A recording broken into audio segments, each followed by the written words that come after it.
15 mai 2019, 6h du matin, le grand jour est arrivé. Fatigué, le cerveau encore embrumé, j'ai seulement dormi 3 heures la nuit dernière pour finaliser les préparatifs. Mes affaires sont prêtes, j'ai le cœur lourd, et il ne reste plus qu'à prendre la route vers l'aéroport.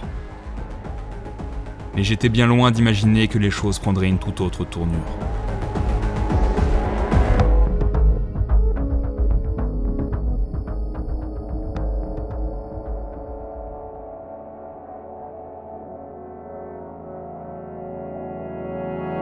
« 130 km séparent l'île de l'aéroport de Bruxelles.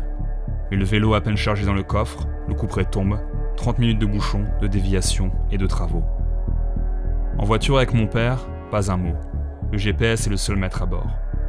Obligé de passer par la petite route, le temps passe, tout est bouché et l'heure d'arrivée se décale progressivement. Le check-in se termine à 9h20, j'ai donc 10 petites minutes pour ne pas manquer ce vol si important. Une fois arrivé à l'aéroport, pas le temps de se poser de questions. Le vélo est porté à bout de bras, je ne sens plus mes muscles. En nage, à bout de souffle, tout se passe très vite. On court, on dépose le vélo, on enregistre les bagages, j'ai mon ticket, je cours à la sécurité et... ça y est. Je suis le dernier à monter dans l'avion, la gorge sèche, mais j'ai réussi. La première aventure de mon périple sera donc arrivée beaucoup plus tôt que prévu. Et après 6 mois d'absence, me voilà en route vers le Canada. Ces quelques jours à Toronto me donnent le temps de me ressourcer auprès de mes amis et de me plonger dans les joies de mon ancienne vie. Rien n'a changé, comme si je n'étais jamais parti. J'observe et je retrouve ce qui m'a tant fait aimer cette ville ces 4 dernières années.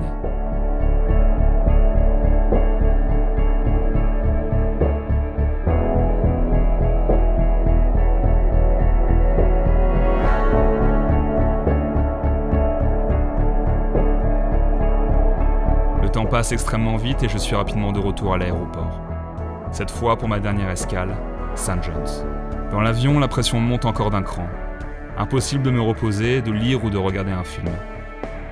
À peine l'atterrissage effectué, je n'ai qu'un objectif en tête, récupérer mes bagages et mon vélo. Évidemment, comme vous pouvez l'imaginer, c'est la première fois de ma vie que je me retrouve dans ce genre de situation. Je ne quitte pas l'aéroport en bus, en taxi, en train ou en voiture, mais avec un vélo qui pour l'instant est encore dans son carton. On me lance déjà plusieurs regards amusés face à cette énorme boîte qui me cache entièrement.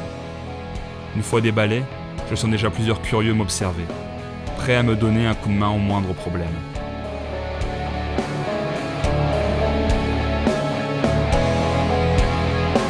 Pour être honnête, je m'élance sans savoir où je vais dormir ce soir. Et c'est le vent, le froid et le poids des sacoches qui m'accueillent brutalement en terre neuve.